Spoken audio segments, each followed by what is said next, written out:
Hello friends, അലീനയുടെയും മനുവിൻ്റെയും വരാനിരിക്കുന്ന സ്റ്റോറിയിലേക്ക് ഏവരെയും സ്വാഗതം ചെയ്യുന്നു. ഈ ചാനൽ ആദ്യമായിട്ട് കാണുന്ന ആരെങ്കിലുണ്ടെന്നുണ്ടെങ്കിൽ ലൈക്ക് ചെയ്ത് സബ്സ്ക്രൈബ് ചെയ്യാൻ വേണ്ടി ഒരിക്കലും ഓർമ്മപ്പെടുത്തിക്കൊണ്ട് വീഡിയോയിൽ കിടക്കുക. അങ്ങനെ അലീന നിലമ്പൂരിലെ വീട്ടിൽ വരുമ്പോഴത്തേക്ക് മറിഞ്ഞു നിറഞ്ഞിരിക്കുന്നു. മോളെ ഇന്നെന്താ വിശേഷം എന്ന് ചോദിക്കുന്നുണ്ട്. പതിവിലും അധികമായി നിങ്ങൾക്ക് സന്തോഷമുണ്ടല്ലോ എന്ന് പറഞ്ഞാൽ അതേ ചിന്ത പതിവിലും അധികം സന്തോഷമുണ്ട്. അച്ഛനെ കണ്ട് കുറേ കാര്യങ്ങളൊക്കെ പറയാനുണ്ടെന്ന് പറയുമ്പോൾ എന്താ മോളെ കാര്യം പറയാമെന്ന് പറയാം. അച്ഛൻ ഞാൻ ഇന്ന് പതിവ് പോലെ ഞാൻ നമ്മുടെ ശരണ്യടുത്ത് സംസാരിക്കുന്നു. ശരണ്യ അപ്പോൾ ഒരു കാര്യം എടുത്തു പറഞ്ഞു എന്ന് പറയുമ്പോൾ എന്താ മോളെ എന്ന് ചോദിക്കുമ്പോൾ പറയാം, അച്ഛ നമ്മുടെ രോഹിത്ത് ശരണ്യനെ തൊട്ടിട്ടില്ല. ശരണ്യെ ഉപദ്രവിച്ച കൂട്ടത്തിൽ രോഹിത്തില്ല. രോഹിത്ത് അല്ല ചെയ്ത് ബാക്കി 3 പേരാണ് അവളെ ഉപദ്രവിച്ച് നിന്ന് അവൾ പറഞ്ഞു. കാരണം എന്ന് പറഞ്ഞാൽ ആണ് അത് കേട്ടു ആണോ അതെന്നെ അങ്ങനെ അതായത് ഭയങ്കര സന്തോഷത്തോടെ അയ്യോ അത് സത്യമാണോ നീ പറഞ്ഞത്? അതേ സത്യമാണ്. കാരണം എന്ന് പറഞ്ഞാൽ അവളെ തൊടുന്ന സമയത്ത് അവൾ പറയും ചെയ്തു, ഞാൻ ആ വീട്ടിലേക്ക് എന്നെ വിളിച്ചുകൊണ്ട് പോയപ്പോഴത്തേക്ക് ഒരു ഡ്രിങ്ക്സ് തന്നു, എന്നെ മയക്കി ഞാൻ പിന്നെ എന്താ നടന്നതെന്ന് എനിക്കറിയത്തില്ല. ആ നടന്നുകൊണ്ടിരിക്കുമ്പോഴത്തേക്ക് എന്നത് റേപ്പ് ചെയ്യപ്പെടുന്ന സമയത്തിൽ ബോധം അവൾക്ക് റിക്കവറായി വന്നുകൊണ്ടിരിക്കുമ്പോഴത്തേക്ക് ആ സമയത്ത് ഈ 3 പേര് മാത്രമാണ് അവളത്ത് നിന്നത്. ആ സമയത്ത് 3 പേരെ ഇവൾ അടിക്കുകയും വെച്ചുകയും മാന്തുകയും എല്ലാം ചെയ്തു. പക്ഷേ ആ കൂട്ടത്തിൽ രോഹിത്തില്ലായിരുന്നു. അതിൻ്റെ കൂട്ടത്തിൽ ഒരാൾ പറയുകയും ചെയ്യുന്നുണ്ടായിരുന്നു, ആ പൊട്ടൻ, ആ മണ്ടൻ, ആ പേടിച്ചു തൂറൻ നേരത്തെ പോയി കളഞ്ഞ്, ഇത് തുടങ്ങുന്ന മുമ്പ് തന്നെ പോയി കളഞ്ഞ്, അവനെ പേടിയായിട്ടായിരുന്നു നിൽക്കാത്ത എന്നുള്ള രീതിയിൽ പറയുന്നുണ്ടെന്ന് പറഞ്ഞപ്പോഴത്തേക്ക് അങ്ങനെ അവൾ പേടിച്ചോടുകയും ചെയ്തു. നമ്മുടെ രോഹിത്ത് പേടിച്ചോടുകയും ചെയ്ത്. എനിക്കത് മനസ്സിലായി. കാരണം നമ്മുടെ രോഹിത്ത് വീട്ടിൽ വന്നപ്പോഴത്തേക്ക് പേടിച്ചിട്ട് ബൈക്ക് പോലും ചൊവ്വേ തന്നെ സ്റ്റാൻഡിൽ വെക്കാതെ ബൈക്ക് മറിച്ചിട്ടിട്ട് അകത്തോട്ട് കയറിപ്പോയത്. നല്ല കുടിച്ചിട്ടും ഉണ്ടായിരുന്നു. അപ്പം രോഹിത്ത് ഈ പരിപാടി ചെയ്തിട്ടില്ല, എനിക്ക് നല്ല ബോധ്യമുണ്ടെന്ന് പറയാം.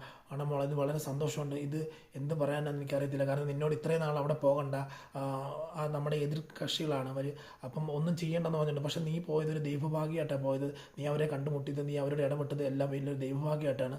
അതുകൊണ്ട് അവരെ നീ കൂടുതലായിട്ട് നീ പോയി അവളെ കൂടുതൽ ആശ്വസിപ്പിക്കണം. ഇത് വളരെ സന്തോഷമുള്ള കാര്യമാണ്. ഞാൻ എന്നാ ചെയ്യേണ്ടത്? ഇപ്പം എന്താ മോളിപ്പം നമുക്ക് ചെയ്യാൻ പറ്റുന്ന കാര്യം എന്ന് ചോദിക്കുമ്പോൾ തന്നെ അച്ഛൻ ഒന്നും വേണ്ട, ഞാൻ ശരണ്യോട് പറഞ്ഞിട്ടുണ്ട്, മോളെ ഇന്ന പോലെ ആ കുടുംബം എനിക്ക് അത്ര, ഞാനവിടെ വേലക്കാരിയാണെങ്കിൽ പോലും ആ കുടുംബത്തിൽ എനിക്ക് വളരെ വേണ്ടപ്പെട്ട ആൾക്കാരെ കൊണ്ട്, അവിടുത്തെ അച്ഛനായിട്ട് 2 സഹോദരികളായിട്ട് അമ്മയായിട്ട് എല്ലാവരും നല്ല അവരോട് ഇയാൾ പോലും, അതായത് രോഹിത്ത് പോലും എന്നെ ഒരു സഹോദരനെ പോലെയാണ് ഞാൻ കണ്ടത്. പക്ഷേ അവനെങ്ങനെ ഇങ്ങനെ ആയിത്തീർന്നത് അവൻ്റെ കൂട്ടുകെട്ടാണ്, മറ്റേ ഹരിയായിട്ടുള്ള കൂട്ടുകെട്ടൊക്കെ കൊണ്ടാണ് ഇങ്ങനെ സംഭവിച്ചതെന്ന് പറഞ്ഞപ്പോഴത്തേക്ക് അപ്പം ശരണ്യെ പറയും ചെയ്തു, അതായത് ഹരിയാണ് ഇതിനെല്ലാം കാരണം. കാരണം ഞാൻ 2 വർഷമായിട്ട് ഞാൻ അവനെ സ്നേഹിച്ചുകൊണ്ടിരിക്കുക. പല പ്രാവശ്യവും അവനെനിക്ക് ഫുഡ് മേടിച്ചു തന്നിട്ടുണ്ട്, എന്നെ ഡ്രസ്സ് മേടിച്ചു തന്നിട്ടുണ്ട്, പല ട്രീറ്റ് ചെയ്തിട്ടുണ്ട്, പലയിടത്ത് കറങ്ങാൻ പോയിട്ടുണ്ട് ഞങ്ങൾ. പക്ഷേ അപ്പോഴെല്ലാം അവൻ എന്നോട് ഹോട്ടലിൽ പോകാമെന്നൊക്കെ പറഞ്ഞിട്ടുണ്ട്, റൂംസ് എടുക്കാമെന്നൊക്കെ പറഞ്ഞിട്ടുണ്ട്. പക്ഷേ ഞാൻ സമ്മതിക്കാണ്ടിരുന്ന വെച്ച്. എന്നിട്ട് അവൻ ആ വാശിയെല്ലാം തീർത്തത് ഇപ്പോൾ അവൻ്റെ കൂട്ടുകാരും കൂടി ചേർത്താണ് വാശി തീർത്ത് എന്ന് പറഞ്ഞപ്പോഴത്തേക്കും പറയാണ്, മോളെ എന്താണെന്നറിയത്തില്ല, ഇതിൻ്റെ അകത്ത് ഞാനും സ്നേഹിക്കുന്നതായിട്ടുള്ളൊരു വ്യക്തിയുണ്ട്. ആ വ്യക്തി എന്ന് പറയുമ്പോഴത്തേക്ക് രോഹിത്താണ്. അത് തന്നെ ഞാൻ എൻ്റെ അനിയനെ പോലെയാണ് കാണുന്നതെന്നൊക്കെയാണ് ഞാൻ പറഞ്ഞപ്പോഴത്തേക്ക് പറഞ്ഞത്. അപ്പോഴാണ് അവളിങ്ങനെ പറയുന്നത്, ചേച്ചി ആ രോഹിത് എന്നെ ഒന്നും ചെയ്തിട്ടില്ല, രോഹിത് നിരപരാധിയാണ് എന്ന് പറഞ്ഞു. അപ്പം അങ്ങനെ പറഞ്ഞപ്പോഴത്തേക്ക് എന്നിട്ട് ബാലചന്ദ്രൻ പറയുവാണ്, ശരിയാ മോളെ, അങ്ങനെ ഉണ്ടെന്നുണ്ടെങ്കിൽ ഇപ്പം എൻ്റെ കൊച്ചിനെ എങ്ങനെ രക്ഷപ്പെടുത്താൻ പറ്റുമോ എന്നുള്ളത് ചോദിക്കുമ്പോൾ അച്ഛൻ രക്ഷപ്പെടുത്താൻ പറ്റും. പക്ഷേ ഇതിനെല്ലാം അവൻ നിന്നിട്ടുണ്ട്, നമ്മുടെ രോഗത്തിൽ കൂട്ടി നിന്നിട്ടുണ്ട്. അതിൻ്റെ ഒരു പ്രതിഫലമായിട്ട് അവൻ നല്ല രീതിയിൽ കിട്ടിയിട്ടുണ്ട്. കാരണം ഇന്ന് 10-30 ദിവസമായല്ലോ. ഇന്നത്തോടെ ആ 30 ദിവസത്തിനുള്ളിൽ നല്ല രീതിയിൽ ഇടിയും അടിയും എല്ലാം കൊണ്ട് ചവിട്ടും എല്ലാം കൊണ്ട് പോലീസിൻ്റെ അടുത്ത് കിടക്കേണ്ടതെന്നല്ലോ. അതായത് കൂട്ടു നിൽക്കുന്നതായിട്ട് തെറ്റ് ചെയ്യുന്ന ആരായിട്ട് അവർക്ക് നല്ല രീതിയിൽ കിട്ടും. അതുകൊണ്ട് യാതൊരു രീതിയിലും നമുക്കവനെ സപ്പോർട്ട് ചെയ്യാൻ പറ്റത്തില്ല. കാരണം ഒരു പെണ്ണിനെ ഇല്ലാതാക്കാൻ ഇവനോട് കൂട്ടുനിന്നല്ലേ. അതുകൊണ്ട് യാതൊരു രീതിയിലും പേടിക്കേണ്ട, അവർ പോട്ടെ.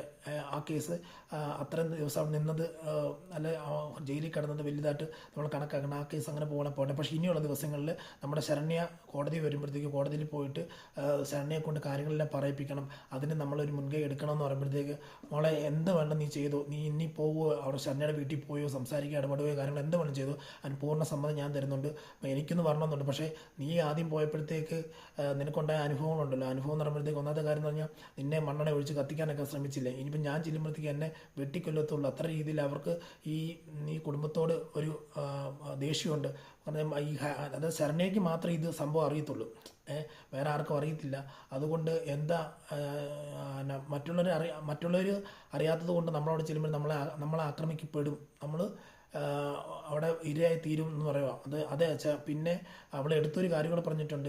ഇതിൻ്റെ അകത്ത് പോലീസും വക്കീലും കൂടെ ചേർന്ന് നല്ല രീതിയിൽ കളി കളിച്ചിട്ടുണ്ടെന്ന് പറയാം. അതായത് ഈ ഇവള് റേപ്പ് ചെയ്യപ്പെട്ടപ്പോഴത്തേക്ക് ഇവളുടെ ടെസ്റ്റ് സാമ്പിൾ എടുത്തു. ആ സാമ്പിളിനകത്ത് ഇവൻ്റെ പേര് കണ്ടിട്ടില്ല. കാരണം അതിൽ പേരില്ല, ഇവൻ്റെ DNA അല്ലെങ്കിൽ ഇവൻ്റെ സാമ്പിളൊന്നും കണ്ടിട്ടില്ല. അതുകൊണ്ട് ഇവൻ അതിലും രക്ഷപ്പെട്ടതാണ്. പക്ഷേ ആ സമയത്ത് ഈ പോലീസിന് നമ്മുടെ കുടുംബത്തോട് എന്തോ ഒരു വൈരാഗ്യമുണ്ട്, വക്കീലിനുണ്ട്. അതുകൊണ്ട് അവരെല്ലാം ഒത്തുകളിച്ചതാണച്ച. അതുകൊണ്ട് ഇനി നമ്മൾ സൂക്ഷിക്കണം എന്ന് പറയുവാണ്. അപ്പം നമ്മൾ അവളുടെ ഒരു മൊഴി മാത്രം, വേറെ ആരും അറിയരുത് എന്ന് അവൾ പറയണം. ബാലചന്ദ്രൻ പറയാം, അതെ വേറെ ആരും അറിയരുത് മോളെ. അതായത് നമ്മുടെ കമലയാട്ടെ മറ്റുള്ളവരൊക്കെ ആയിട്ട് അറിഞ്ഞു കഴിഞ്ഞാൽ അവർക്കൊക്കെ നമ്മുടെ കുടുംബത്തോട് നല്ല ദേഷ്യമുണ്ട്. അല്ലെ അവൻ മാത്രം, അതായത് ഹരി ജയിലിൽ കിടന്നിട്ട് രോഹിത്തിനെ മാത്രം രക്ഷപ്പെടുത്തിക്കൊണ്ട് വരികയാണെന്നുണ്ടെങ്കിൽ അവർ സമ്മതിക്കത്തില്ല. അതുകൊണ്ട് യാതൊരു കാരണവശാലും നമ്മൾ അതിന് നിന്ന് കൊടുക്കരുത്. നീ ധൈര്യത്തോടെ മുമ്പോട്ട് പോക്കോ, ഞാൻ നിൻ്റെ കൂടെ ഉണ്ട്.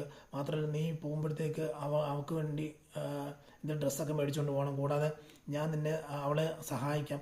അവളെ നീ ഡയറക്റ്റായിട്ട് പറയണ്ട, അവളെ ഇനി ഭാവി കാലത്ത്, കാരണം ഈ നരാധകന്മാർ ചെയ്തതായിട്ടുള്ള തെറ്റ് കാരണം കൊണ്ട് ആ കൊച്ചിൻ്റെ ഭാവി ജീവിതം എല്ലാം വളരെ രീതിയിൽ ബാധിക്കപ്പെട്ടിട്ടുണ്ടല്ലോ. അതുകൊണ്ട് ഞാനിപ്പോൾ ഒരു കാര്യം പറയാം, അവൾക്ക് എന്തെങ്കിലും പ്രശ്നങ്ങളോ അല്ലെങ്കിൽ സാമ്പത്തികമായിട്ട് എന്തെങ്കിലും ബുദ്ധിമുട്ടുണ്ടെങ്കിൽ നീ പറയണം. അതുപോലെ അവൾക്ക് 18 വയസ്സ് കഴിഞ്ഞിട്ട് 18 വയസ്സ് കഴിഞ്ഞല്ലേ ഉള്ളൂ. അവൾക്ക് ഇനി ഭാവിയിൽ പഠിക്കേണ്ട കാര്യത്തിൽ, ജോലി ചെയ്യേണ്ട കാര്യത്തിലെല്ലാം സാമ്പത്തികപരമായിട്ടും ശരീരമായിട്ടെല്ലാം നമ്മൾ നിന്ന് സഹായിക്കാം എന്ന് ബാലചന്ദ്രൻ പറഞ്ഞു. അതേ ശരിക്കും ചെയ്യാൻ കുഴപ്പമൊന്നുമില്ല. ഉടനെ കൃഷ്ണമോള് പറയണേ, അച്ഛാ ചേച്ചി എനിക്കിനിയിപ്പോൾ സ്കൂളിൽ പോകല്ലോ, എൻ്റെ ചേട്ടൻ തെറ്റ് ചെയ്തിട്ടില്ലെന്നല്ലേ വന്ന് തീർന്നേക്കുന്നത്. അതുകൊണ്ട് എനിക്ക് കുഴപ്പമൊന്നുമില്ല, ഞാനിനി ധൈര്യത്തോടെ സ്കൂളിൽ പോകാമെന്ന്. അതേ മോളെ നിനക്ക് ധൈര്യത്തോടെ സ്കൂളിൽ പോകാമെന്ന് പറയുകയാണ്. അപ്പോൾ അവരെല്ലാവരും ഹാപ്പി ആയിട്ടിരിക്കുവാണ്. ആദ്യം ഒരു സിറ്റുവേഷനുള്ള സംസാരിക്കും. അടുത്ത കാണിക്കുന്ന സീൻ എന്ന് പറയുമ്പോഴത്തേക്കും നമ്മുടെ അലീന ശരണയുടെ വീട്ടിലേക്ക് പിന്നെയും പോകണം. അവിടെ ചെന്ന് കഴിയുമ്പോഴത്തേക്കും വാതിൽ അവിടെ ആങ്ങളമാരെല്ലാം നിൽപ്പുണ്ട്. പക്ഷേ ഇപ്പം കുഴപ്പങ്ങളൊന്നുമില്ല.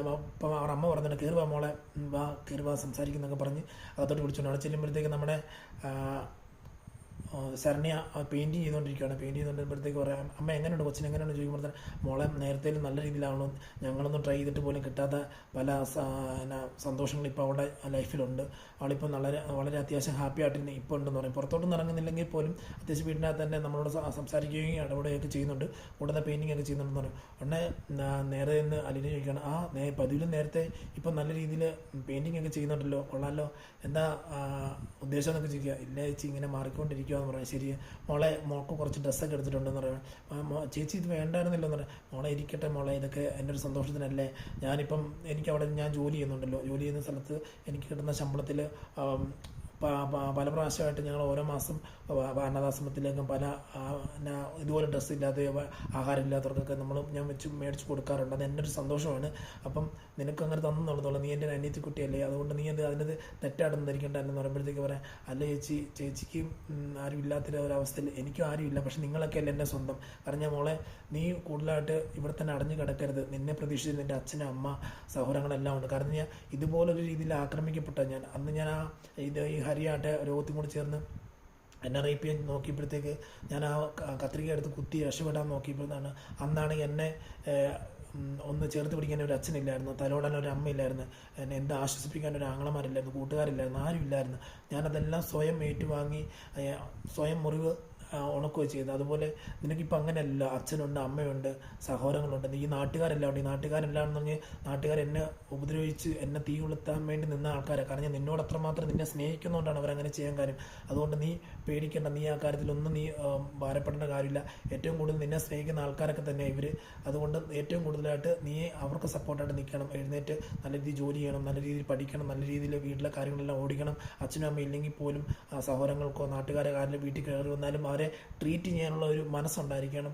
ഒന്നിനും മറഞ്ഞു നിൽക്കരുത്. നീ കുറച്ചാൾ കഴിയുമ്പോഴത്തേക്കും നല്ല രീതിയിൽ പഠിച്ച് കയറി വിദേശത്തൊക്കെ പോയിട്ട് ഇവിടെ ചിലപ്പോൾ നിനക്ക് നമ്മളൊക്കെ ഈ ലോകത്ത് ജീവിക്കുന്നതിന് ഓരോ നിയോഗമുണ്ട്. കാരണം ഇപ്പം ഞാൻ ഇവിടെ വന്ന് നിന്നെ ആശ്വസിപ്പിക്കാനും നിൻ്റെ കൂടെ ഇരിക്കാനും എനിക്കൊരു പുതിയൊരു അനിയത്തിക്കുട്ടി കിട്ടിയപ്പോഴത്തേക്ക് എനിക്കുള്ള ഒരു സന്തോഷമില്ലേ, അതൊക്കെ ഞാൻ വന്നതുകൊണ്ടും നിൻ്റെ അടുത്ത് നിന്നതുകൊണ്ടൊക്കെ സംസാരിക്കുന്നതുകൊണ്ടൊക്കെയാണ് അത് കിട്ടിയത്. അതുപോലെ തന്നെ ഇപ്പം ഓരോരുത്തർക്കും ഓരോ നിയോഗമുണ്ട്. നമ്മുടെ ഇപ്പം ഷാജിയേട്ടനെ കണ്ടില്ലേ, ഷാജിയേട്ടന് ഇവിടെ വന്ന് ഞാൻ മരിച്ചുകൊണ്ട്, അതായത് നിൻ്റെ ആങ്ങളമാരെല്ലാം എന്നെ കത്തിച്ച് കളയേണ്ടായിരുന്നു. ആ സമയത്ത് ഒരു ദൈവത്തിൻ്റെ ഒരു പ്രതിപുരുഷനെ പോലെ വന്ന് ഷാജിയേട്ടൻ എന്നെ രക്ഷപ്പെടുത്തില്ല. അങ്ങനെയൊക്കെയാണോ ഓരോ മനുഷ്യനും നമ്മുടെ ജീവിതത്തിന് ഇൻവോൾവ് ആകുന്നത്. അതുകൊണ്ട് നീ പേടിക്കേണ്ട. നിനക്കിപ്പം ഇങ്ങനെ ഒരു സംഭവം ഉണ്ടായെന്ന് പറഞ്ഞ് നീ ഇതിലേക്കാട്ട് ബെറ്ററായിട്ട് ഉയർന്നു വരാനുള്ളൊരു തോട്ട് നിനക്കുണ്ടാകും. സാധാരണ ഓരോരുത്തരും മനുഷ്യൻ ജീവിക്കുന്നു, ഫുഡ് കഴിക്കുന്നു, വസ്ത്രം ധരിക്കുന്നു, അതുപോലെ ജോലി ചെയ്യുന്നു, പോകുന്നു, അത്രമാത്രമേ ഉള്ളൂ. പക്ഷേ മറ്റുള്ളവരെ സഹായിക്കുന്ന, മറ്റുള്ളവരുടെ കൂടെ നിൽക്കുന്ന, മറ്റുള്ള വേദനകൾ വിഷമങ്ങളെല്ലാം മനസ്സിലാക്കി നിൽക്കാനൊക്കെ ചിലർക്കേ പറ്റത്തുള്ളൂ. അങ്ങനെയൊക്കെ ഒരു ഭാവിയായിരിക്കും നിനക്കുണ്ടായിരിക്കുന്നത്. അതുകൊണ്ട് തളർന്നു പോകരുത്, ഒക്കെ തളർന്നു പോരുന്നൊക്കെ പറഞ്ഞുകൊണ്ടിരിക്കുക. അത് കഴിഞ്ഞ് പിന്നെ അലീന് പറയുവാണ്, മോളെ നീ കോടതി പോകുമ്പോഴത്തേക്ക് ആരൊക്കെ നിനക്ക് ശിക്ഷിക്കണം, ആരൊക്കെ നിന്നെ എന്തൊക്കെ ചെയ്തു, അതൊക്കെ അതിനനുസരിച്ച് ക്ലിയറായിട്ട് പറഞ്ഞ് അത് അവർക്ക് ശിക്ഷ മേടിച്ചു കൊടുക്കണം. അത് നമുക്കതങ്ങനെ ചെയ്തേ പറ്റത്തു. കാരണം ഒരു പെണ്ണും ഇനി ബാധിക്കാൻ പാടില്ല. കാരണം ഈ ലോകത്തിലുള്ള എല്ലാവരുടെ മുമ്പേ ഈ ന്യൂസ് എത്തണം. അത് മറ്റുള്ളവർ ശിക്ഷിക്കപ്പെടുന്നത്, അതായത് കുറ്റം ചെയ്ത് ശിക്ഷിക്കപ്പെടുന്നത് കറക്റ്റായിട്ട് അറിയണം. മാത്രമല്ല ഇവിടെ ഏറ്റവും കൂടുതലായിട്ട് ഈ സമൂഹത്തിൽ ഇതറിയുമെന്ന് പറഞ്ഞ സമൂഹത്തിലുള്ളവർ കുറ്റം ചെയ്തിട്ട് ഇറങ്ങി നടക്കുകയാണ്. അവർ പിന്നെയും കുറ്റം ചെയ്തുകൊണ്ടിരിക്കുകയും ചെയ്യും. അതുപോലെ ബാധിക്കപ്പെടുന്നവർ എന്നും താഴെ കടയിൽ കിടക്കുന്നൊരവസ്ഥ, അത് നീയായിട്ട് മാറ്റണം. ആ ഒരു അവസ്ഥ ഓരോ പെണ്ണുങ്ങൾക്കും വരാതിരിക്കണം. കാരണം അന്ന് ഞാൻ പ്രതികരിച്ചിരുന്നെങ്കിൽ നിനക്ക് ഇന്നൊരവസ്ഥ ഉണ്ടാകത്തില്ല. അതുകൊണ്ടാണ് പറയുന്നത്, നിനക്ക് പ്രതികരിക്കാനുള്ള ശേഷിയുണ്ട്. കാരണം കൂടെ ഞാനുണ്ട്, നിൻ്റെ അച്ഛനുണ്ട്, അമ്മയുണ്ട്, സഹോദരനുണ്ട്. എനിക്കന്ന് ആരും ഇല്ലായിരുന്നു. പക്ഷേ ഇന്ന് നിൻ്റെ സ്ഥാനത്ത് ഞാൻ ആയിരുന്നെങ്കിൽ ഞാൻ ഇന്ന് പ്രതികരിക്കും. അതുകൊണ്ട് ഞാൻ പറഞ്ഞത്, നീ അടുത്ത ദിവസം പോകുമ്പോഴത്തേക്ക് എല്ലാ കാര്യത്തിലും പെർഫെക്റ്റായിട്ട് ജോലി ചോദിക്കണം, പെർഫെക്റ്റായിട്ട് ആൻസർ പറയണം. അതുകൊണ്ട് ഒന്നും പേടിക്കേണ്ട, എല്ലാവരും കൂടെ ഉണ്ടെന്ന് പറഞ്ഞിട്ട് ഇറങ്ങുവാണ്. അപ്പം അവരുടെ അമ്മ പറയണം, മോളെ ശരണയുടെ അമ്മ പറയണം, ഇത്രയും ഉപകാരം ചെയ്യുന്നത് നന്ദി. ഞങ്ങൾ ഒട്ടും പ്രതീക്ഷിച്ചില്ല ശരണയെ കൊണ്ട് ഇത്രമാത്രം കയറി വരുമെന്ന് ഞങ്ങൾ പ്രതീക്ഷിച്ചില്ല. അവളുടെ ജീവിതത്തിൻ്റെ ഓരോ തലങ്ങൾ പഠിച്ചുകൊണ്ടിരിക്കുകയാണ്. മാത്രമല്ല അവളുടെ വിഷമങ്ങളെല്ലാം മാറി നല്ല രീതിയിൽ അതിൻ്റെ ഫുഡ് കഴിക്കുന്നുണ്ട്, കുളിക്കുന്നുണ്ട്, വസ്ത്രം ധരിക്കുന്നുണ്ട്. മാത്രമല്ല പെയിൻറ്റിങ് ഒക്കെ ചെയ്യുന്നുണ്ട്. ഓരോന്ന് ചെയ്തുകൊണ്ടിരിക്കുന്ന എല്ലാം നീ ഉള്ളതുകൊണ്ടായിരുന്നു. നീ ഇടയ്ക്കിടയ്ക്ക് വരണമെന്ന് പറയുന്നത് അമ്മ തീർച്ചയായും വരും. മാത്രമല്ല അവന്മാർക്ക് തെറ്റ് ചെയ്ത് ഏതവരൊക്കെയാണോ അവർക്കെല്ലാം നമ്മൾ ശിക്ഷയും മേടിച്ചു കൊടുക്കും. ഒന്നും പേടിക്കേണ്ട അമ്മ എന്നുള്ള രീതി പറയുന്നുണ്ട്. ശരി മോളെന്ന് പറഞ്ഞിട്ട് പോവുകയാണ്. അത് കഴിഞ്ഞ് നമ്മുടെ കേസിൻ്റെ ഡേറ്റ് എടുക്കുകയാണ്. കോടതിയിൽ പോകേണ്ട ഡേറ്റ് എടുക്കുമ്പോഴത്തേക്ക് അന്ന് രാവിലെ നമ്മുടെ അലീനെ വിളിക്കുകയാണ്, ശരണ്യെ വിളിക്കുകയാണ്. മോളെ നീ പറഞ്ഞത് കേട്ടോണം, ക്ലിയറായിട്ട് ഞാൻ ഓരോ കാര്യം പറഞ്ഞു തരുവാണ്. അതായത് കഴിഞ്ഞ ദിവസം പറഞ്ഞ പോലെ തന്നെയാണ് നമ്മുടെ വക്കീലും പോലീസുകാർ അവരെല്ലാവരും നിനക്കെതിരെ സാക്ഷിമൊഴി ക്രിയേറ്റ് ചെയ്തിട്ടുണ്ട്. അത് മാത്രമല്ല വക്കീൽ നിന്നെ പല രീതിയിൽ ചോദ്യം ചെയ്യാനിടയുണ്ട്. നീ ഇതിനു മുമ്പ് അബ്യൂസപ്പെട്ടുണ്ടോ, പലരുമായിട്ട് പോയിട്ടുണ്ടോ, മാത്രമല്ല ഇവിടെ നിൻ്റെ സമ്മതത്തോടെ മാത്രമാണ് ഈ സംഭവം നടന്നത്, നീയാണ് മുൻകൈ എടുത്തത്, അങ്ങനെയുള്ള രീതിയിൽ അതിന് നിൻ്റെ ഹാർട്ട്, അതായത് മാനസികമായിട്ട് സൈക്കോളജിക്കൽ മൂവ്മെൻറ്റ് അവർ നടത്തിയിരിക്കും. നിൻ്റെ മാനസികമായിട്ട് തളർത്തിയിട്ട് നീ പേടിച്ചിട്ട് നീ തന്നെയാണ് കുറ്റവാളി എന്ന് അവർ വരുത്തി തീർക്കും. അതിന് ഒരു വഴി ഒരുക്കരുത്. ഏറ്റവും പെർഫെക്റ്റായിട്ട് നിന്നുള്ള ആൻസറുകൾ പറഞ്ഞ് പോയിക്കൊണ്ടിരിക്കണം എന്ന് പറഞ്ഞ് ശരി ചേച്ചി എന്ന് പറയുമ്പോൾ അങ്ങനെ കോടതിയിലേക്ക് പോവുകയാണ്. കോടതിയിലേക്ക് പോകുമ്പോഴത്തേക്കും ശരണയുടെ ഫാമിലി, ആങ്ങളമാരും അച്ഛനും അമ്മയും വരുന്നുണ്ട്. അതുപോലെ ബാലചന്ദ്രൻ, കൃഷ്ണമോള്, മനു, പിന്നെ നമ്മുടെ അലീന, അതുപോലെ ശിവശങ്കർ, ലളിത, അതുപോലെ രാജീവ്, ഇങ്ങനെ ഇത്രയും പേര് എല്ലാവരും പോവാണ്. ആദ്യം നമ്മുടെ അതിജീവിതമായിട്ടുള്ള ശരണയെ കാണുമ്പോഴത്തേക്ക് ശരണയുടെ പുറകെ ഒരുപാട് മീഡിയാസും കാര്യങ്ങളെല്ലാം വരുന്നുണ്ട്. കാരണം ഇത് ഒരു ഭയങ്കര ഒരു ഫേമസ് ആയിട്ടുള്ള കേസല്ലേ. അപ്പോൾ അതിൻ്റെ പുറകെ ഇതെന്തായി എങ്ങനെ തീരുമെന്നുള്ളത് അറിയാൻ വേണ്ടി ഒരുപാട് മീഡിയകൾ വരുന്നുണ്ട്. അതുപോലെ 4 പേരെ കയറ്റിക്കൊണ്ടിരുന്നത്, പ്രതികളായ 4 പേരെ കെട്ടുന്നുണ്ട്. രോഹിത്തിനെയും ഹരിയെല്ലാം കാണുമ്പോഴത്തേക്ക് ശരിക്കും അടി കൊണ്ട് തൂറി നിൽക്കുന്നൊരവസ്ഥയാണ്. അതുപോലൊരു വല്ലാത്തൊരു സ്റ്റേജിൽ നിൽക്കുന്നത്. അതുപോലെ മാത്രമല്ല നമ്മുടെ ബാക്കിയിരുന്ന 2 പേരും, അങ്ങനെ 4 പേര് നിൽക്കാൻ പോലും നിൽക്കുന്നത്, മുഖമെല്ലാം വീങ്ങി കെട്ടിയാണ് നിൽക്കുന്നത്. അത്രമാത്രം ഒരു അവശ്യ നിലയിലാണ് അവർ കയറി വരുന്നത്. ആ സമയത്ത് ഹരിയുടെ അമ്മ കണ്ടിട്ട് ഹരിയെ കണ്ടിട്ട് ഭയങ്കര പൊട്ടിക്കരഞ്ഞിട്ട് പറയുകയാണ്, എൻ്റെ മോൻ ഒന്നും തെറ്റ് ചെയ്തിട്ടില്ല, അവൻ്റെ കൂട്ടുകാർ തന്നെയാണ് തെറ്റ് ചെയ്തതെന്ന് പറയുമ്പോഴത്തേക്ക് മനു പറയാം, അമ്മേ ഇവിടെ നിന്ന് അനാവശ്യം പറയരുത്. ഒന്നാമത്തെ കാര്യം തന്നെ ഞാൻ ഇതിന് നല്ല മറുപടി പറയും. ഒന്നാമത്തെ കാര്യം നിങ്ങളുടെ മകനാണ് ഇതിൻ്റെ എല്ലാ കാരണക്കാരൻ. അവനില്ലായിരുന്നെങ്കിൽ ഈ ബാക്കിയുള്ള 3 പേരും രക്ഷപ്പെട്ടനെ. ഇനിയിപ്പോൾ ഇവിടെ കിടന്ന് സീൻ ഉണ്ടാക്കരുതെന്ന് പറഞ്ഞിട്ട് പോകണം. അപ്പോൾ എല്ലാവരും കയറി കോടതിയിലിരിക്കുകയാണ്, ഓരോരുത്തർ ഓരോ സീറ്റിലിരിക്കുകയാണ്. ആ സമയത്ത് നമ്മുടെ പ്രതിയായിട്ടുള്ള അല്ലെങ്കിൽ അതിജീവിതമായിട്ടുള്ള ശരണ്യ നിൽക്കുന്ന സ്ഥലത്ത് നിന്ന് ശരണ്യ ഇങ്ങനെ നോക്കുവാണ്. നമ്മുടെ അലീനയെ നോക്കുമ്പോൾ അലീന നോക്കിയിട്ട് ഒന്നും പേടിക്കേണ്ട, ഞാനുണ്ടെന്നുള്ള രീതിയിലൊരു ധൈര്യത്തിൻ്റെ ഉള്ള ഒരു സിമ്പിളൊക്കെ കൈകൊണ്ട് സിമ്പിളൊക്കെ കാണിക്കുന്നുണ്ട്. അങ്ങനെ കാണിക്കുമ്പോഴത്തേക്ക് മനു അടുത്ത് നിന്ന് ചോദിക്കണം, നീ നല്ല രീതിയിൽ ക്ലാസ്സൊക്കെ കൊടുത്തല്ലേ, ആ കൊച്ചിന് നല്ല ധൈര്യം വരുന്നുണ്ടല്ലോ എന്നുള്ളത് എനിക്ക് തോന്നുന്നുണ്ട്. അത് അവളുടെ ഫേസിലെ എക്സ്പ്രഷൻ കഴിഞ്ഞ പ്രാവശ്യം ചോദിച്ച ചോദ്യത്തിനെക്കാട്ട് കഴിഞ്ഞ പ്രാവശ്യം നല്ല കോടതിക്ക് വെച്ച് അല്ല സ്റ്റേഷനിൽ വെച്ച് കണ്ടപ്പോഴത്തേക്കോ അല്ലെങ്കിൽ ഇതിനു മുമ്പേ ഹോസ്പിറ്റലിൽ വെച്ച് കണ്ടപ്പോഴത്തേക്കൊക്കെ ഉള്ളൊരു സിറ്റുവേഷൻ പോലെ അല്ല. ഇപ്പോൾ അവൾ നല്ലൊരു ബോൾഡായിട്ടുണ്ട് എന്ന് നമ്മുടെ മനുവിന് മനസ്സിലായി. നീ നല്ല സൂപ്പറാണല്ലോ അലീന എന്നൊക്കെ ചോദിക്കുന്നുണ്ട്. പക്ഷേ സെയിം സമയം നമ്മുടെ അലീന ഒരു കാര്യം പറഞ്ഞിട്ടില്ല, മനുവിൻ്റെ അടുത്ത് പറഞ്ഞിട്ടില്ല. ഇന്ന പോലെ രോഹിത് കുറ്റവാളി അല്ല, അവൻ നിരപരാധി എന്നുള്ള കാര്യം പറഞ്ഞിട്ട് വേറെ ആരും അറിഞ്ഞിട്ടൊന്നുമില്ല. അങ്ങനെ പ്രതികളൊക്കെ നിൽക്കുന്നതായിട്ടുള്ള ആ കോർട്ടിൻ്റെ കൂട്ടിൽ കയറി ഇവിടെ നമ്മുടെ ശരണ്യ നിൽക്കണം. ആ സമയത്ത് ഒരു വക്കീൽ വന്നിട്ട് ചോദിക്കുക, ശരണ്യയുടെ എതിർഭാവം വക്കീൽ വന്ന് ചോദിക്കണം, പേരെന്താ ചോദിക്കണം. പേര് ശരണ്യ. എത്ര വയസ്സുണ്ട്? 18 വയസ്സ്. 18 വയസ്സാണെങ്കിൽ നിനക്ക് ഈ കേസ് പോക്സോ കേസ് അല്ലല്ലോ എന്ന് ചോദിക്കുക. സാറേ, ഞാൻ പീഡിക്കപ്പെട്ട ദിവസം എനിക്ക് 18 വയസ്സ് ആയിട്ടില്ല, അത് കഴിഞ്ഞ് 2 ദിവസം കഴിഞ്ഞാണ് 18 വയസ്സായതെന്ന് ചോദിക്കും. അതുകൊണ്ട് എൻ്റെ നിൻ്റെ അറിവോടെ നടത്തുന്നതാണെന്ന് ചോദിച്ചു. സാറേ, എൻ്റെ അറിവോടെ അല്ല ഞാൻ നടത്തുന്നത്. കാരണം ഞാനന്ന് അവിടെ ചെന്നു. അത് ചെന്നപ്പോഴത്തേക്കൊരു പ്രോഗ്രാം വേണ്ടി ഫംഗ്ഷന് വേണ്ടി പോയതാണ്. ആ സമയത്ത് എനിക്ക് മദ്യം തന്ന് മദ്യമല്ല മയക്കുമരുന്ന് ഒരു ഡ്രിങ്ക്സിൻ്റെ അകത്ത് തന്ന് എന്നെ കുടിപ്പിച്ചതാണ് ഇന്ന വ്യക്തി എന്ന് പറയുമ്പോഴത്തേക്ക്, ആണോ അത് അങ്ങനെയല്ലല്ലോ ഇവിടെ അറിയപ്പെടുന്നതെന്ന് പറഞ്ഞു. സാർ അങ്ങനെ തന്നെയാണ്, കാരണം മെഡിക്കൽ റിപ്പോർട്ട് എടുത്ത് ചെക്കപ്പ് ചെയ്ത് നോക്കിയാൽ സാറിന് മനസ്സിലാവുന്നുള്ള രീതിയിൽ പറയും. അപ്പം ഈ ബോൾഡായിട്ട് ഓരോന്ന് വക്കീൽ ചോദിക്കുന്നതിന് വെച്ചാൽ ബോൾഡായിട്ട് പെർഫെക്റ്റായിട്ട് ആൻസർ പറയുന്നതനുസരിച്ച് വക്കീലിൻ്റെ നേരത്തെ നിന്ന കോൺഫിഡൻസ് ലെവൽ താഴുവാണ്. അതായത് ഈ ബ്ലഡ് സാമ്പിൾ കിട്ടിയപ്പോഴത്തേക്ക് അതിൻ്റെ അകത്ത് രോഹിത്തില്ലെന്ന് അറിഞ്ഞപ്പോഴും നമ്മുടെ രോഗത്തിനെ ഉൾപ്പെടുത്താൻ വേണ്ടി ഇവർ കളിച്ച കളിയിൽ ആ സമയത്ത് ഇവിടെ പേടിച്ച് നിൽക്കുകയാണ് ചെയ്യുന്നത്, നമ്മുടെ ശരണ്യെ പേടിച്ച് നിൽക്കുക. പക്ഷേ ഈ സമയത്ത് ഇപ്പം വക്കീലിനെ വരെ എതിർത്ത് സംസാരിക്കുന്ന രീതിയിലുള്ളൊരു പ്രകടനമാണ് നമ്മുടെ ശരണ്യെ കാഴ്ചവെച്ചുകൊണ്ടിരിക്കുന്നത്. അങ്ങനെ വക്കീൽ ഓരോ ചോദ്യങ്ങളായിട്ട് ചോദിച്ചുകൊണ്ടിരിക്കുകയാണ്. അതായത് നീ ക്യാഷിന് വേണ്ടിയാണോ ഇത് പോയെന്നൊക്കെ ഉള്ളത് ചോദിക്കുന്നുണ്ട്. അതിൻ്റെ മുമ്പ് ചോദിക്കുന്നുണ്ട്, ഈ നിൽക്കുന്ന 4 പേരെ നിനക്ക് അറിയാമെന്ന് ചോദിക്കുക. അപ്പം സാർ, എനിക്ക് അതിൽ 4 പേരെ അറിയത്തില്ല, അതിൽ 3 പേരെ അറിയാം. ഹരിയെ അറിയാം, ഹരിയുടെ കൂടെ ഇരിക്കുന്ന 2 പേരെ അറിയാം, മറ്റേ ആ വ്യക്തി അറിയത്തില്ല. അത് നമ്മുടെ രോഹിത്തിനെ അറിയത്തില്ലെന്നാണ് പറയുന്നത്. രോഹിത്തിന് ഇതിനു മുമ്പ് കണ്ടിട്ടുമില്ലെന്നുള്ള രീതിയിൽ പറയുന്നുണ്ട്. അപ്പം ഈ വ്യക്തികളുടെ കൂടെ പോയെന്ന് പറഞ്ഞില്ലേ, നിനക്ക് ബോധത്തോടുള്ളതാണ് രീതിയിലാണ് പോയത്. കാരണം ഇതിൻ്റെ അത് മാത്രമല്ല, നീ ഒരു 25,000 രൂപയും ഒരു റിങ്ങും മേടിച്ചായിട്ടുള്ള അറിവുണ്ടല്ലോ. ആ ക്യാഷ് അങ്ങനെ അതെന്തേ, ആ ക്യാഷ് എന്തേ, ആ റിങ് എന്തേ, അതെന്തിനാണ് മേടിച്ചത്? നീ ക്യാഷ് മേടിച്ചിട്ട് റിങ് മേടിച്ചിട്ട് നീ പിള്ളേരുടെ മേലെ കുറ്റം നീ പറയുന്നതല്ല, നിനക്ക് ക്യാഷല്ല ആവശ്യം എന്നുള്ളൊരു ഇതൊക്കെ വളരെ രീതിയിൽ മ്ലേച്ഛത രീതിയിൽ സംസാരിക്കുന്നുണ്ട്. പറയാം സാറേ, ആവശ്യമില്ലാതെ പറയരുത്, കാരണം പാവപ്പെട്ട വീട്ടിലെ കുടുംബത്തിലെ പിള്ളേരാന്ന് പറഞ്ഞ് ഞങ്ങൾ കാശിന് വേണ്ടി പോകുന്നതാണ് എന്നുള്ളത് കണക്കാക്കരുത് സാർ. ആ നിൽക്കുന്ന നാട്ടിൽ ഹരിയായിട്ട് ഞാനുമായിട്ട് ഒരു 1.5 വർഷമായിട്ട് പ്രണയത്തിലാണ്.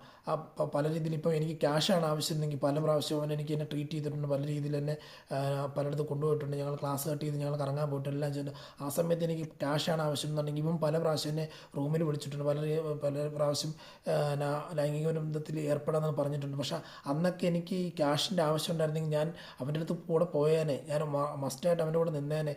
അങ്ങനെ ഉണ്ടെന്നെങ്കിൽ ഈ വേണേ ഹരിയോട് ചോദിച്ചു നോക്ക്, എൻ്റെ കയ്യിലോ എൻ്റെ കഴുത്തിലോ എല്ലാം ഈ സ്വർണ്ണാഭരണം കണ്ടനെ എൻ്റെ കുടുംബത്തിലൊരു കുറച്ച് കാശായിരുന്നു. മാത്രമല്ല ഇങ്ങനൊരു ഇൻസിഡൻറ്റ് ഉണ്ടാകത്ത് പോലുമില്ല. ഞാൻ സമ്മതിച്ച് കൊടുത്തിട്ടാണ് ഇങ്ങനൊരു സംഭവം ഉണ്ടായിരുന്നെങ്കിൽ ഇങ്ങനൊരു ഇൻസിഡൻറ്റ് ഉണ്ടാകത്ത് പോലുമില്ല സാർ എന്നാണ്. അപ്പം സാറ് അത് പറയുന്നതിൽ മോശമല്ലേ സാർ എന്ന് പറയുമ്പോൾ അപ്പം എതിർഭാവം വക്കീൽ, അത് എതിർഭാവമല്ല നമ്മുടെ ശരണയുടെ വക്കീൽ പറയാം, സാറേ ഇവിടെ തെറ്റ് ചെയ്യാത്തതായിട്ടുള്ള ശരണയുടെ മേലിൽ ഈ സാറ് അത് എതിർഭാവം വക്കീൽ ആവശ്യമില്ലാത്ത കുറ്റം ഉന്നയിച്ചുകൊണ്ടിരിക്കുകയാണെന്ന് പറയാം. അപ്പോൾ പറയാം എല്ലാത്തിനും ഒരു സാധ്യതയുണ്ടല്ലോ, കാരണം ഇതിപ്പം നമ്മൾ ചോദിച്ചല്ലേ പറ്റും. ആ ചെറുക്കന്മാർ പ്രതികളല്ല എന്നുണ്ടെങ്കിൽ അവരിപ്പം ഇനി കൊടുക്കുന്ന ശിക്ഷ അനുഭവിക്കേണ്ടി വരത്തില്ലേ. അപ്പോൾ എല്ലാ രീതിയിലും ചോദിക്കേണ്ടി വരിക എന്ന് പറയുമ്പോഴത്തേക്ക് അവൾ അലറി പറയുക, ഇവർ സാറേ മാക്സിമം ഇവർ കൊടുക്കാൻ പറ്റുന്ന ശിക്ഷ മുഴുവൻ കൊടുക്കണം. ആ വ്യക്തി ആ നിൽക്കുന്നതായിട്ടുള്ള ആ രോഹിത് എന്ന് പറഞ്ഞ ആ വ്യക്തി മാത്രമേ എന്നെ ഒന്നും ചെയ്തിട്ടില്ല, കാരണം ഞാൻ അതങ്ങനെ ചെയ്തിട്ടില്ല എന്ന് ഉറപ്പ് പറയാൻ പറ്റുമെന്ന് ഈ വക്കീൽ ചോദിക്കുമ്പോൾ തന്നെ അത് പറയാൻ പറ്റും സാർ. ഞാൻ അവിടെ ചെല്ലുമ്പോഴത്തേക്ക് എനിക്ക് എന്തോ വണ്ടി വെച്ച് തന്നെ ഇച്ചിരി എന്തോ ഡ്രിങ്ക്സ് തന്നു, ആ ഡ്രിങ്ക്സിൽ പാതി മയക്കത്തിലായിപ്പോയി. അപ്പോൾ പിന്നെ ഞാൻ എങ്ങോട്ടാണ് പോകുന്നത്, എങ്ങനെയാണ് പോകുന്നത് എനിക്കറിയത്തില്ല. ഞാൻ പോയിട്ട് നേരെ പോകുന്നത് എന്നെയും കൊണ്ടുവന്ന് റൂമിലേക്ക് കൊണ്ട് കടത്തുകയാണ് ചെയ്യുന്നത്. അത് കഴിഞ്ഞ് അവിടെ നിന്ന് ഈ 3 പേര് എന്നെ, ഞാൻ ഇടയ്ക്ക് ബോധം വന്നപ്പോഴത്തേക്ക് ഈ 3 പേര് എന്നെ എന്തൊക്കെ ചെയ്യുന്നുണ്ടെന്ന് അതിൻ്റെ ഇടയ്ക്ക് ഞാൻ ഈ എൻ്റെ കൈ കൊണ്ട് അടിക്കുകയും പിടിക്കുകയും പിച്ചുകയും മാന്തുകയും എല്ലാം ചെയ്യുന്നുണ്ട്. ആ സമയത്ത് ഇതിലൊരാൾ പറയുന്നുണ്ടായിരുന്നു, എന്നെ പോലെ ആ പേടിച്ചു തോറും നേരത്തെ പോയല്ലോ എന്നുള്ള രീതിയിൽ പറയുന്നുണ്ടായിരുന്നു. അങ്ങനെ പറയുന്ന കൂട്ടത്തിൽ ആദ്യം മുതൽ എനിക്ക് ആ ആളെ കാണാൻ, അത് ഈ ഹരി അല്ലെ രോഹിത് എന്ന ആളെ കാണാൻ സാധിക്കുന്നില്ല എന്ന് പറഞ്ഞു. അത് മാത്രമല്ല, അവിടെ നിന്ന് ഇറങ്ങി കഴിയുമ്പോഴത്തേക്ക് എന്നെ ഇപ്പം നീ ക്യാഷ് മേടിച്ചെന്ന് എടുത്ത് പിന്നെയും ചോദിക്കുമ്പോഴത്തേക്ക് പറയാം, അപ്പോൾ സാർ ക്യാഷ് മേടിച്ചത് ശരിയാണ്, കാരണം ആ സമയത്ത് എനിക്ക് രക്ഷപ്പെട്ടേ പറ്റൂ, എൻ്റെ മാനം പോയി എന്നാൽ എൻ്റെ ശരീരം അവർ ഉപയോഗിച്ചു. പക്ഷേ ഇനിയുള്ള ദിവസം അല്ല ഇനി അങ്ങോട്ട്, കാരണം ഞാൻ എന്നെ സമ്മതിക്കുന്നില്ല, ക്യാഷ് മേടിക്കാൻ സമ്മതിക്കുന്നില്ല, റിങ് മേടിക്കാൻ സമ്മതിക്കുന്നില്ല എന്നുണ്ടെങ്കിൽ ഇവർ മസ്റ്റായിട്ട് എന്നെ കൊന്നുകളെ മാത്രമേ പ്ലാൻ ചെയ്യുന്നുള്ളൂ. പക്ഷേ ക്യാഷും റിങ്ങും മേടിച്ചത് കൊണ്ട് ഇവർക്ക് ഒരു തോന്നലുണ്ട് അവർ ഇതിൽ നിന്ന് ഒതുങ്ങൂ എന്ന് പറഞ്ഞ് ഒരു മനസ്സിലായി. എനിക്ക് എങ്ങനെയല്ല എൻ്റെ വീട്ടിൽ വന്നാന്ന് മനസ്സിലായി. ഇതിൻ്റെ എങ്ങനെയാണ് എന്താണെന്ന് എനിക്കറിയത്തില്ല. ഞാൻ അവിടെ നിന്ന് എന്നെ ഇവരെ ഡ്രോപ്പ് ചെയ്തതിന് ശേഷം എൻ്റെ അബോധാവസ്ഥയിൽ എൻ്റെ ക്യാഷും അല്ല എൻ്റെ ക്യാഷ് അല്ല ഈ ക്യാഷും റിങ് അല്ല എവിടെയോ പോയി, വഴിയിൽ പോയി, അത്ര രീതിയിൽ ബോധം കെട്ടൊരു അവസ്ഥയിലായിരുന്നു എൻ്റെ അന്നത്തെ അവസ്ഥ. അതുകൊണ്ട് പറയുവാണ് ഇതിൻ്റെ അകത്ത് ഈ രോഹിത് എന്ന് പറഞ്ഞില്ല, ബാക്കി ഈ മൂന്ന് വ്യക്തികളും ശരിക്കും കുറ്റം ചെയ്ത വ്യക്തികളാണെന്ന് പറഞ്ഞുകൊണ്ടിരിക്കുമ്പോഴത്തേക്ക് ഇത് പ്രൂവ് ചെയ്യാൻ വേണ്ടി നമ്മുടെ വക്കീൽ, അത് ശരണയുടെ വക്കീൽ മറ്റേ ഒരു ഹരിയുടെ ഫോൺ കൊടുക്കുമ്പോൾ അതിൻ്റെ അകത്ത് ഈ 3 പേര് മാത്രമാണ് റേപ്പ് ചെയ്തിട്ടുള്ളതായിട്ടുള്ള ജഡ്ജ് കാണുക. അതുപോലെ തന്നെ മെഡിക്കൽ റിപ്പോർട്ട് ഡോക്ടർ കൊടുത്തിട്ട് മെഡിക്കൽ റിപ്പോർട്ടിൻ്റെ അകത്ത് ഈ സാമ്പിളൊന്നും കാണുന്നില്ല. അത് ഹരിയുടെ അല്ല രോഹിത്തിൻ്റെ സാമ്പിൾ നിങ്ങൾക്ക് കാണുന്നില്ല, ബാക്കി 3 പേരുടെ സാമ്പിൾ കാണുന്നുണ്ട്. അങ്ങനെ വന്നപ്പോഴത്തേക്ക് കോടതി പറയുക ഇതിൻ്റെ അകത്ത് ഇപ്പോൾ രോഹിത്ത് തെറ്റുകാരനല്ലല്ലോ എന്ന് പറയുമ്പോഴത്തേക്ക് നമ്മുടെ ശരണി പറയാം, സാറേ അവർ തെറ്റുകാർ, ആ ആൾ തെറ്റുകാർ, ബാക്കി എല്ലാവരും തെറ്റുകാരാണ്. അതുകൊണ്ട് ഇവർക്ക് മാക്സിമം ഈ ശിക്ഷ കൊടുത്തേ പറ്റൂ. കാരണം എന്നെപ്പോലൊരു വ്യക്തികൾ ഇനി ഈ ലോകത്തുണ്ടാകാൻ പാടില്ല, ഒരു പെണ്ണും ഇതുപോലുള്ളൊരു വിഷമങ്ങൾ അനുഭവിക്കാൻ പാടില്ലെന്ന് പറഞ്ഞ് അലറി വിളിച്ച് അത് അവന്മാരെ ഇല്ലാതാക്കണം. എന്നിട്ട് പറയുന്നുണ്ട് രോഹിത് എന്ന് പറഞ്ഞ വ്യക്തി കൂട്ടുനിന്നുണ്ട്, എനിക്കെതിരെ കൂട്ടുനിന്നത് കൊണ്ട്, ആദ്യം മുതൽ കൂട്ടുനിന്നതുകൊണ്ട് അവന് ഈ 30 ദിവസത്തെ ശിക്ഷ തന്നെ ധാരാളം. പക്ഷേ ഇനി അവന് ശിക്ഷിക്കേണ്ട. പക്ഷേ ഇവന്മാരെ വെറുതെ വിടരുത്, ഇവന്മാരെ ഒന്നെങ്കിൽ തൂക്കിലേറ്റണം, ഇല്ലെങ്കിൽ ജീവപര്യന്തം കൊടുക്കണം സാറേ എന്നുള്ള രീതിയിൽ അലറി വിളിച്ച് സംസാരിക്കണം. അത്ര രീതി ബോൾഡാണ് സംസാരിക്കാൻ. അവളുടെ അമ്മയും അച്ഛനൊക്കെ ഭയങ്കര രീതിയിൽ ധൈര്യം ഭയങ്കര കോൺഫിഡൻസ്, എൻ്റെ മോൾക്ക് ഇങ്ങനെ സംസാരിക്കാൻ പറ്റുന്നു. അതേസമയം നമ്മുടെ പൊട്ടിക്കരയാണ് നമ്മുടെ ഹരിയുടെ അമ്മ. അപ്പം എന്താ ചെയ്യുന്നത്, എൻ്റെ മകൻ ശിക്ഷിക്കപ്പെടാൻ പോവുകയാണല്ലോ എന്നുള്ളത് കണ്ടുകൊണ്ടാണ് അങ്ങനെ പറയാണ്. അങ്ങനെ അതെല്ലാം കഴിഞ്ഞ് കഴിയുമ്പോഴത്തേക്ക് ജഡ്ജി വിധി അങ്ങനെ അലറി വിളിച്ചുകൊണ്ടും ദേഷ്യപ്പെട്ടുകൊണ്ടും സങ്കടപ്പെട്ടുകൊണ്ടും നിൽക്കുന്നതായിട്ടുള്ള നമ്മുടെ ശരണയുടെ മുമ്പേ ജഡ്ജി തീരുമാനം പറയുന്നത്, അതായത് വിധി പ്രഖ്യാപിക്കുകയാണ്. അതായത് ബാക്കി 3 പേർക്കും 14 വർഷത്തെ കഠിന തടവും ഇത്രയും ദിവസം, അതിപ്പോൾ 30 ദിവസം മേലെ കിടന്നതായിട്ടുള്ള നമ്മുടെ രോഹിത്തിനെ വെറുതെ വിടുമോ എന്നുള്ള തീരുമാനം എത്തിച്ചു. അപ്പോൾ അങ്ങനെ വന്നപ്പോഴത്തേക്ക് നമ്മുടെ കമലം പൊട്ടിക്കരയാണ് നമ്മുടെ കോടതിയിൽ നിന്നുകൊണ്ട്. എല്ലാവർക്കും ബാക്കിയുള്ളവർക്കെല്ലാം സന്തോഷമുണ്ട്. അങ്ങനെ ഇറങ്ങി പോകുമ്പോഴത്തേക്ക് ഓരോരുത്തരെ ഇറങ്ങി പോവാണ്. ആ സമയത്ത് നമ്മുടെ ഹരിയെ പിടിച്ചുകൊണ്ട് കമല കെട്ടിപ്പിടിച്ച് കരയാണ്. മോനെ എന്താ ചെയ്യാനാടാ എന്നുള്ള ചോദിച്ചു കണ്ടിട്ടുണ്ട്. അപ്പോഴത്തേക്ക് അവിടെ ശിവൻ വന്നിട്ട് പറയുന്നുണ്ട്, മോനെ നീ ഒന്നും പേടിക്കണം, നീ പൊക്കോ, നീ ചെയ്ത് തെറ്റാണ്, ശരിയാണ്, പക്ഷേ നിന്നെ ഇനി കോടതി അല്ലാതെ ജയിലിൽ നിറക്കാനുള്ള പരിപാടി ഞാൻ ചെയ്തോളാം, ഞാൻ കാണേണ്ടവരെ കണ്ടോളാം എന്നുള്ള രീതി പറയുവാണ്. അത് കഴിഞ്ഞ് അങ്ങനെ പോകുമ്പോഴത്തേക്ക് പിന്നെ മീഡിയാസ് എല്ലാം കൂടുകയാണ്. നമ്മുടെ അതിജീവിതമായിട്ടുള്ള ശരണയെ കാണാൻ വരുന്നത്. ശരണയെ കാണുന്ന വരുമ്പോഴത്തേക്ക് അവിടെ ഇത്ര ബോൾഡായിട്ട് നിന്ന് സംസാരിച്ചതിനൊക്കെ ഓരോ ചോദ്യമായിട്ട് നമ്മുടെ മീഡിയക്കാരും മറ്റേ ബൈക്കൊക്കെ പിടിച്ചുകൊണ്ട് വരുന്നുണ്ട്. പക്ഷേ അതിനൊന്നും വലിയ കാര്യമായിട്ട് ഇത് മൈൻഡ് ചെയ്യാതെ ശരണയെയും ഫാമിലിയും കയറി പോവുകയാണ്. അതുപോലെ തന്നെ നമ്മുടെ ബാലചന്ദ്രനാണ് വലിയ ഗമയിൽ, വലിയ പത്രാസിൽ എൻ്റെ മോൻ തെറ്റുകാരനല്ല, ജസ്റ്റ് കൂട്ട് നിന്നുള്ളൂ എന്നുള്ള രീതിയിൽ അത് വരുത്തി തീർക്കുന്ന ഒരു ഗമയിലാണ് ബാലചന്ദ്രൻ നടന്നു പോകുന്നത്. അതുപോലെ തന്നെ നമ്മുടെ ശരണയും അലീനയും എല്ലാവരും അവരുടെ കൂടെ പോകുന്നുണ്ട്. അങ്ങനെ ഓരോരുത്തർ പിന്നെ മനു, ശിവൻ, അതുപോലെ കമല ഇവരെല്ലാവരും വീട്ടിൽ പോകുന്നുണ്ട്. വീട്ടിൽ ചെന്ന പാടെ തന്നെ നമ്മുടെ കമല പറയുന്നുണ്ട്, ഇത് ശരിക്കും വേണമെന്ന് പറഞ്ഞ് അലീന അവിടെ വീട്ടിൽ പോയിട്ട് അവൾ പറഞ്ഞ് പരത്തി ഓരോന്ന് അവളെ അങ്ങനെ രക്ഷപ്പെടുത്തിയതാണ്, അങ്ങനെയാണ് അവളെ ക്യാൻവാസ് ചെയ്ത് രക്ഷപ്പെടുത്തിയതാണ് രോഹിത്തിന്, അല്ലാതെ ഒന്നുമല്ല അവനും തെറ്റുകാരനാണെന്ന് പറയുമ്പോഴത്തേക്ക് മനു പറയാം, അമ്മേ ഇനിയിപ്പോൾ എൻ്റെ വായിൽ നിന്ന് കേൾക്കും. കാര്യം എന്ന് പറഞ്ഞു കഴിഞ്ഞാൽ ഇത്ര ദിവസം പറഞ്ഞതുപോലെയല്ല ഇനി കേൾക്കും. കാരണം ആ കൊച്ച് ബാധിക്കപ്പെട്ട കൊച്ച് അവിടെ നിന്നുകൊണ്ട് കോടതി നിന്ന് അലറി വിളിച്ച് കരഞ്ഞെന്ന് അമ്മ കണ്ടില്ലേ. അതുകൊണ്ട് പറയുവാണ്, ഇനി ആവശ്യമില്ലാതെ പറയരുത്. നിങ്ങളുടെ മകനാണ്.